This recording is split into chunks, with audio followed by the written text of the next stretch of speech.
working to secure the release of 2 Canadians detained in China. And at a last-minute meeting in Rome, François-Philippe Champagne made the case to China's foreign minister. Megan Williams has the details.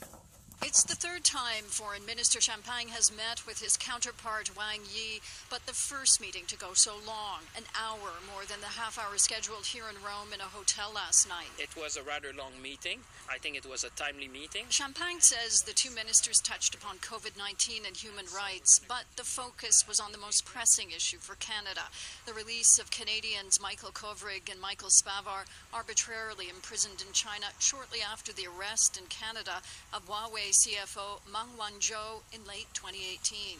This morning in Rome, Champagne said he was cautiously optimistic headway may be made in consular visits to the two men. They've not seen anyone outside of prison since January when the COVID pandemic exploded in China. Megan Williams, CBC News, Rome. Meanwhile, Huawei executive Meng Wanzhou is dealing with a legal setback. Her lawyers went to federal court last month in a bid to access blacked-out information in CSIS documents related to her arrest. The judge who heard the case says the redactions will remain. Jason Proctor reports. In the days before and after Meng Wanzhou's arrest at Vancouver's airport in December 2018, CSIS prepared 6 so-called situation reports. The parts of the documents that were not blacked out mention contact between the spy agency, the FBI, the RCMP, and Canada Border Services. All agencies the Huawei executive's lawyers claim were involved in a conspiracy to gather information on her by violating Meng's rights.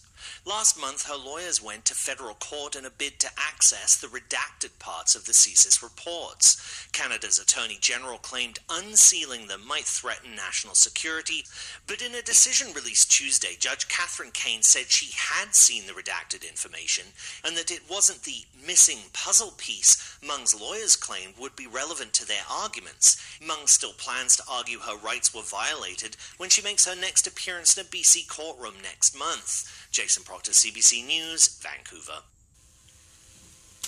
Kenosha County is asking the state of Wisconsin to send in 1,500 members of the National Guard. Get back. Shot him, man. Shot him. Onlookers survey the aftermath of a shooting there overnight. 2 people are dead and another is seriously injured after someone opened fire.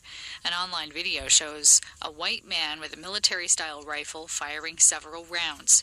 Anti-racism protesters took to the streets in Kenosha after police shot a reportedly unarmed man named Jacob Blake multiple times. Now to Washington and the second night of the Republican National Convention. Please welcome the First Lady of the United States, Mrs. Melania Trump. The wife of the U.S. president was one of the speakers, and she expressed support for victims of the coronavirus. I want to acknowledge the fact that since March, our lives have changed drastically.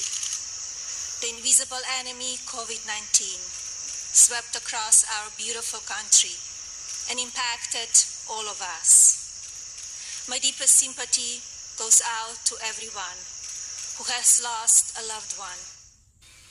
Elsewhere, Hurricane Laura is rapidly gaining strength as it churns toward the U.S. Gulf Coast.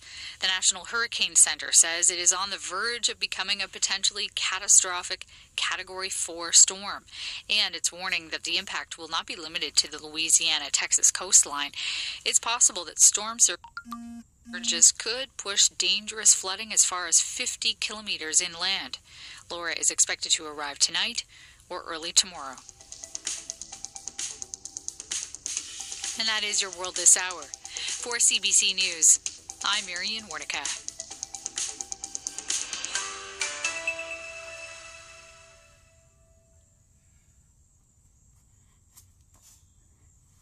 From CTV News at 7:06 a.m. today. Hello, I'm Nicole Dubé from the CTV Newsroom in Winnipeg. Here are the top stories. Additional funding for back-to-school preparations is set to be announced today by Prime Minister Justin Trudeau. $2 billion will be distributed to provincial and territorial governments to help them ensure kids can safely return to their desks during the COVID-19 era. 2 people are dead and another is seriously wounded by gunfire late last night during violent demonstrations in Kenosha, Wisconsin. The shootings came after a confrontation between protesters and armed men who said they were protecting a gas station. The protest began after Jacob Blake Jr., a black man, was shot by police on the weekend and is now paralyzed. Kenosha is the latest community to become the focal point in summer of protests over racism and police brutality. Hurricane Laura is expected to be a powerful Category 3 hurricane with sustained winds of 185 kilometers per hour when it hits the U.S. Gulf Coast later tonight. More than 500,000 people in Texas and Louisiana have been ordered to flee inland for safety. Laura killed nearly 24 people on the island of Hispaniola, knocking out power and causing intense flooding. The Montreal Impact were the first pro sports team in the country to play before fans since the pandemic began. Only 250 people, the maximum number under Quebec's COVID gathering rules, were allowed into the 20,000-seat Saputo Stadium. To watch the Impact best the Vancouver Whitecaps 2-0. For all the day's top stories and breaking news as it happens, tune to CTV News Channel or go online to ctvnews.ca. I'm Nicole Dubé. From DW News Brief at 8 a.m. today.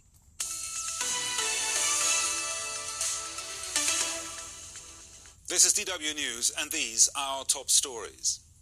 2 people have been shot dead and several others injured in Kenosha, Wisconsin, as anti-racism demonstrators gathered for a third night. Footage posted online showed what appeared to be a civilian armed with a rifle, firing shots. Police and demonstrators have been facing off for the last 3 days following the shooting by police on Sunday of Jacob Blake, a black resident of the town. The second day of the Republican Party's national convention ended with a keynote speech by Melania Trump at the White House. The First Lady cast her husband as the best hope for America's future, saying he was working hard to tackle the pandemic. Rescue teams are searching for bodies and survivors after serious flooding in northern Afghanistan. Torrential rain has caused flash flooding in Parwan province, leading to the destruction of thousands of homes. Local officials say it could take weeks to determine the number of casualties. This is DW News from Berlin. Follow us on Twitter and on Instagram at DW News. And do visit our website, dw.com.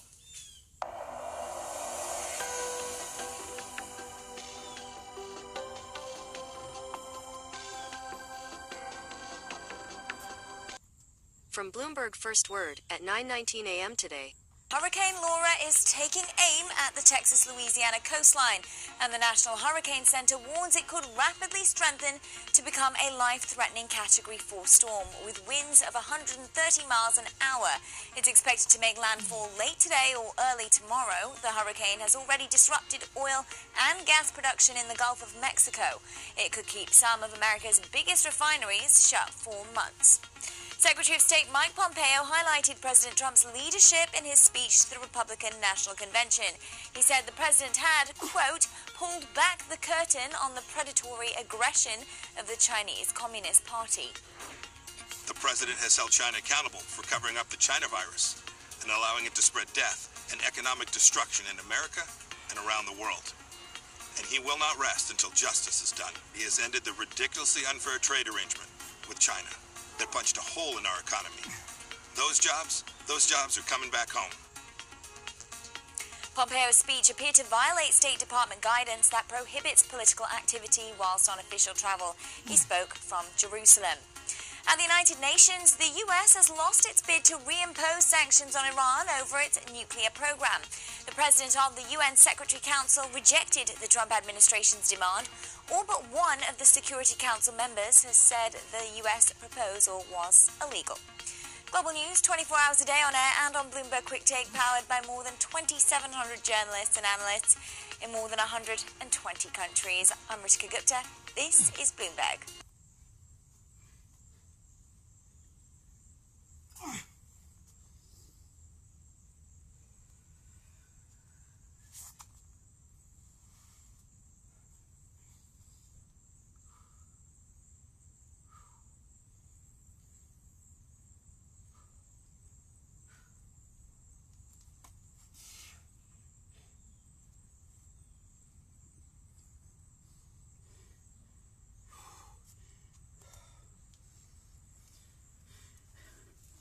Hi guys, thanks for joining. Be right back. A convention expansion, and we're creeping up on 6 million confirmed cases in the United States, something like 200,000 deaths around the corner. It is not a rosy picture. But a breakthrough, that'd be something to talk about. And now, he's talking about plasma. Umair Irfan, you've been listening for Vox. What's up with plasma all of a sudden? On Sunday, the Food and Drug Administration held a press conference at the White House, and they announced that they were granting an emergency use authorization for convalescent plasma to treat COVID-19.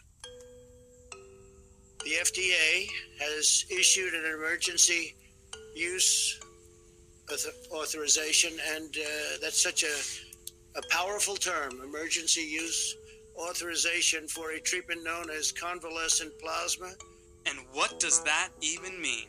Well, convalescent is just a fancy word for saying somebody who got sick with the disease but got better. Plasma is the part of blood that's left behind when you centrifuge blood. It separates out the blood cells from the liquid, and plasma is the liquid that's left behind, but it also contains some of the clotting factors. And the idea is, in that liquid, there might be something that can help people who are currently sick get better. And the logic is that people who have recovered have generated antibodies and other kinds of immune factors that are in that plasma. And if you give that to somebody who's currently sick, that could help them get better faster. So this isn't like a vaccine. This is a way to help people who already have COVID, just to be clear. Yeah, it's definitely meant as a treatment. There have been some experiments with using it as a prophylactic for people who may be exposed, but it's definitely not a vaccine. It's what's called passive immunity. You're taking somebody else's antibodies, borrowing them for a while, and that'll help you fight off the infection if it's there. By granting the emergency use authorization, what they're effectively saying is that they think there's enough evidence here to show that there's more good than harm from this kind of treatment, and by doing so, they give hospitals more flexibility to use this as a treatment for their own patients.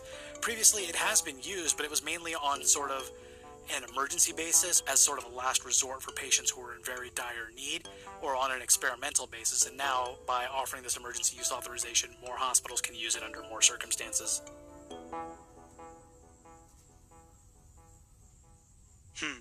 You know, I didn't catch that White House press conference. Who was there and who was speaking? Well, in addition to President Donald Trump, there was Department of Health and Human Services Secretary Alex Azar, and most notably the head of the Food and Drug Administration's Dr. Stephen Hahn. And he was the one that was talking up the promise of using convalescent plasma as a treatment. Those scientists have concluded that COVID-19 convalescent plasma is safe and shows promising efficacy, thereby meeting the criteria for an emergency use authorization.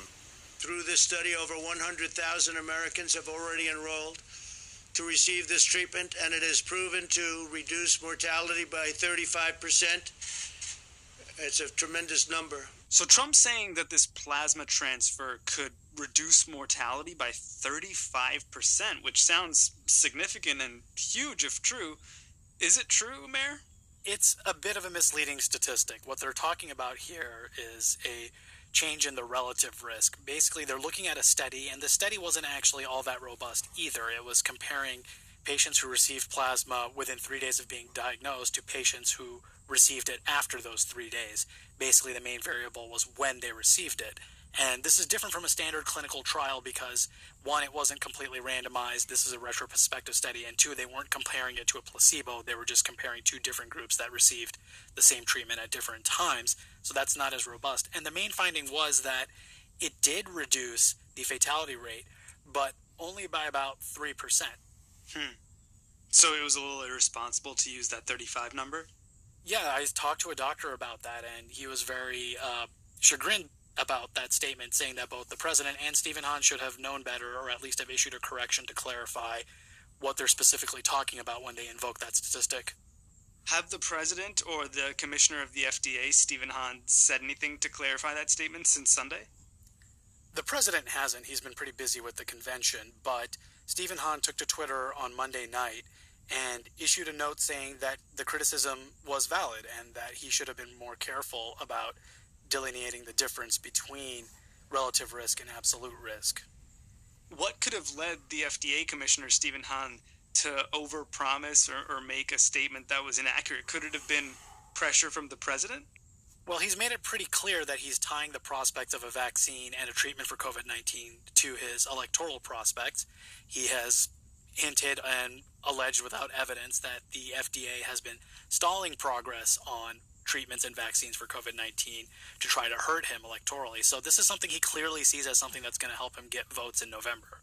And of course, this was on the eve of the RNC.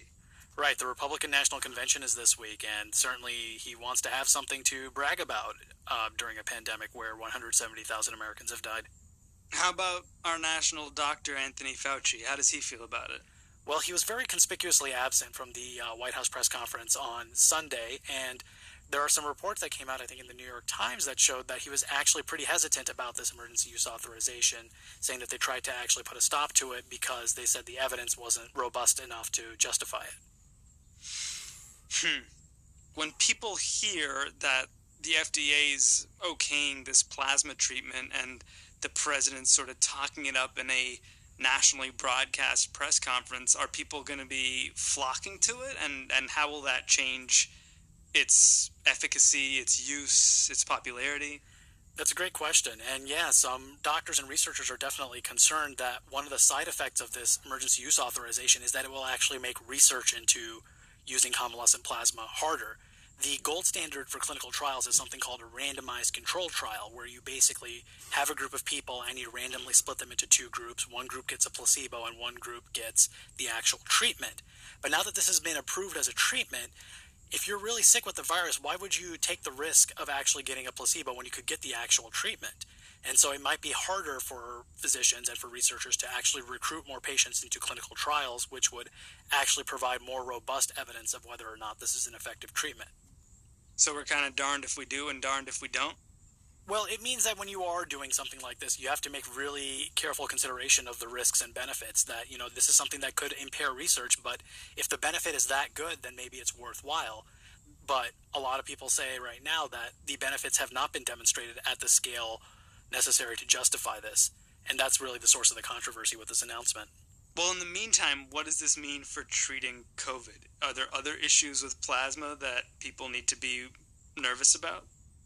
Well, plasma is something that is harvested from other people. So the main limiting factor in how much plasma there is how many people are willing to donate it. During that press conference, Stephen Hahn implored Americans to... People, if you've recovered from COVID-19, please donate. It could save a life. And Mr. President... The other thing is that this is a transfusion. This is a transfusion of a blood product, and there are risks involved in that. There are some inflammatory problems. There can be some pretty severe lung issues that can arise from this as well, and some allergies that can lead to anaphylactic shock. So the risk of doing this is not zero. There are some balancing issues that you have to do. You have to make a cost-benefit analysis of whether or not it's worthwhile to get this treatment. How does it compare to the other treatments we have thus far? It turns out we don't really have a lot of good treatments. There were some that were proposed earlier. You may recall hydroxychloroquine, the anti-malaria drug. I think we talked to you about it. That's right. This also received an emergency use authorization back in March, but the FDA revoked it back in June when they realized that there really wasn't much of a benefit and there was more harm than good. There is a drug called remdesivir. This is an antiviral drug that has shown some degree of effectiveness, but that's still undergoing testing. It is being used as a treatment as well in some cases. And then there's another drug called dexamethasone. This is an anti-inflammatory drug. It's a corticosteroid, and it actually kind of tamps down on the immune system. So it's only used in really severe cases of this infection where the immune system starts to overreact and cause collateral damage. These are different treatments that are used in different cases. Like, you kind of have to make a judgment call here, and I think doctors really want to have more options to deal with more patients. I mean, there's a lot of different circumstances in which one drug or one treatment might be viable where another one might not be. So it helps to have more tools on the table to help solve this problem. Okay. But still, not a vaccine, not some panacea. That's right. This is not the blockbuster drug that's going to get people out of the hospital within a day, and this is not something that's going to prevent you from getting sick and let you get back to work right away either. So it's a baby step, and, some scientists are still questioning whether the evidence is there for this, but, it's better than nothing. Okay, why don't we take a little break here, and then we'll talk about what might actually get us back to work after the break. What do you say? Sounds good. Okay. This episode is brought to you by Avast, a global leader in cybersecurity committed to making your life online a lot safer. Avast is trusted by more than 435 million users to keep their data safe and to get started if you're on. They offer products. Now, how many vaccines are currently being bandied about? There are more than 200 vaccine candidates from different research groups all over the world. 200? Yeah. That's reassuring. Yeah, and I think they're kind of throwing everything at the wall and seeing what sticks, and this is definitely a full court press against this disease. It kind of shows how important it is and how serious it is that so many people around the world are devoting their resources to it. Cool. Well, which ones should we talk about? Like, how many of these 200 are worth taking seriously? Well, we can look at some of the ones that are a little bit further ahead. Okay. The ones that are moving into human trials. You know, I think that's also another unprecedented thing worth noting, that this was a disease that we only discovered a few months ago, and now we're already testing vaccines against it in humans. This is an unprecedented pace of technological development. What we're talking about here with these vaccines are more conventional clinical trials. And even that is remarkable because, again, clinical trials typically take a long time to run. And so one of the ways they sped up clinical trials for vaccines is that they started doing some overlapping of the first and second phase of the trial, basically where you're looking for the safety and efficacy, the earlier stages. And so right now we have about 26 vaccine candidates that are in human testing, and there are 6 that are in phase 3 clinical trials. This is the final phase before regulatory approval, and this is where you have to test the vaccine in tens of thousands of people.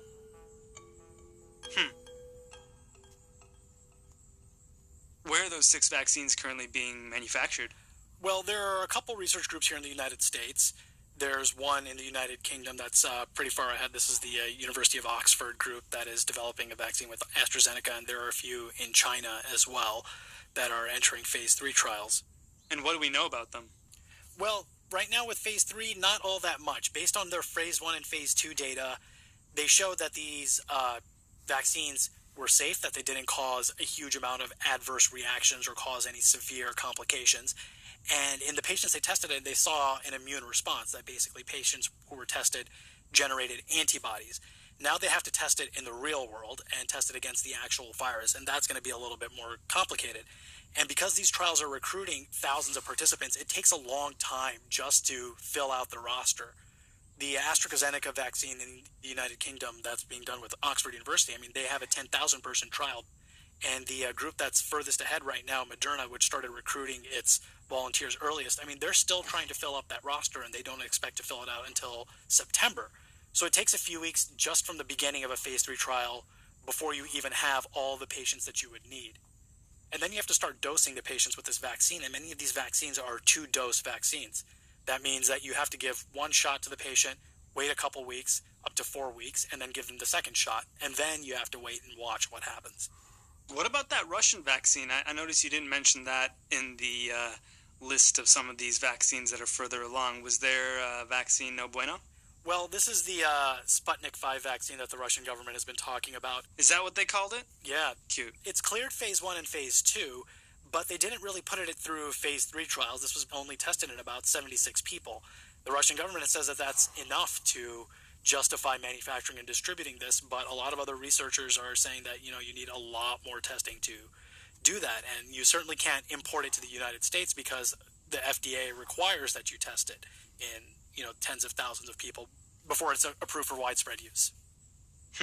But we were just talking about how the FDA is sort of being pressured to move things along by the Trump administration. Is it not being pressured that hard where they accept some under-tested Russian vaccine?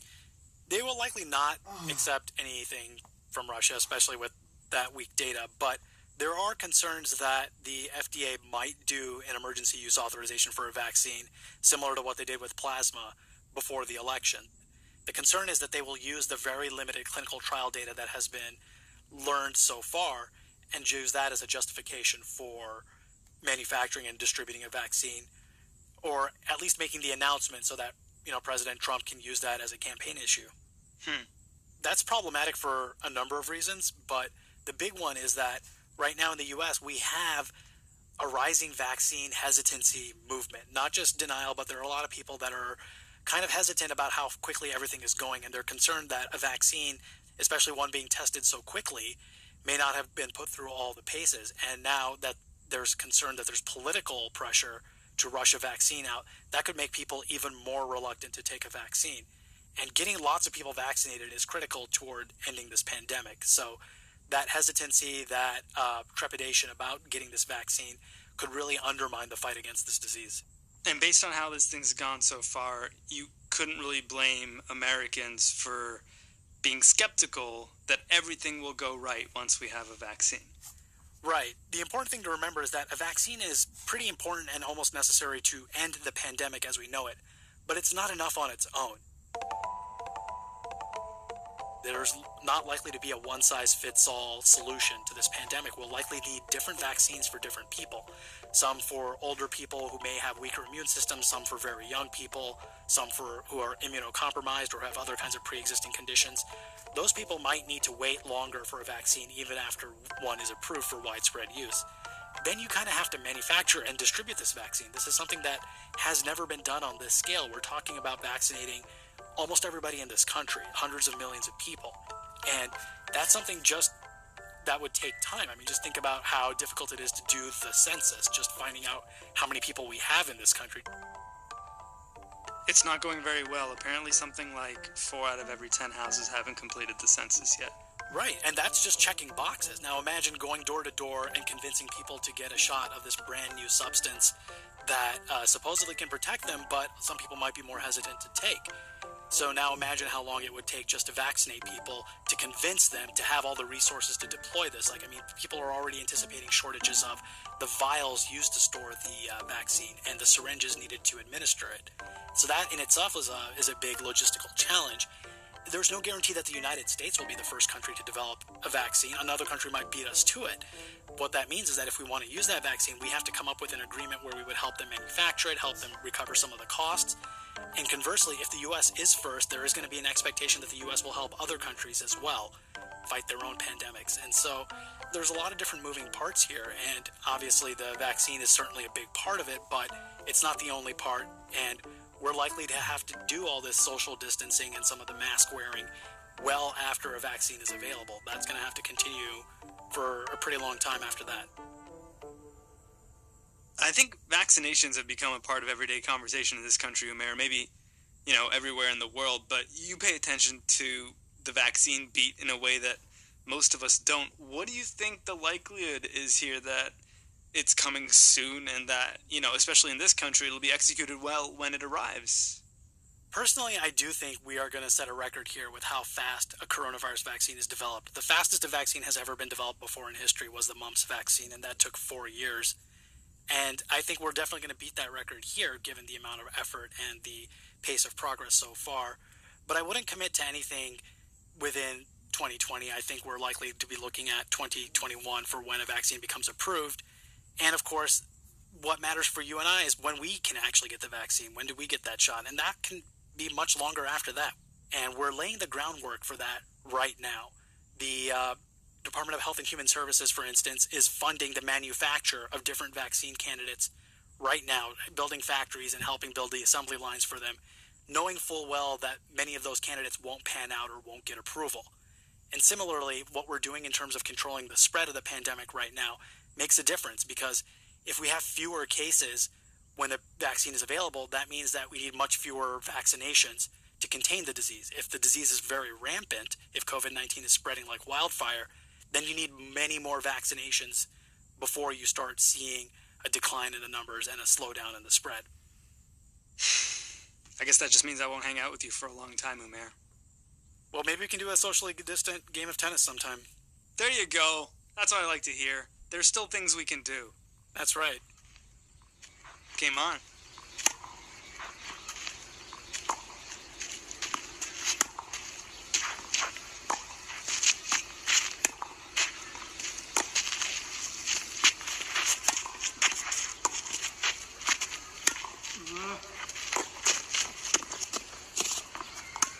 Umair Irfan writes about science for Vox. You can find his plasma and vaccine reporting at vox.com.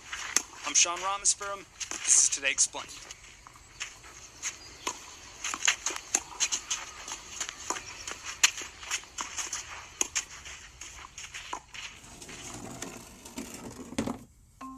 Check out Quibi's daily news coverage on the app today with...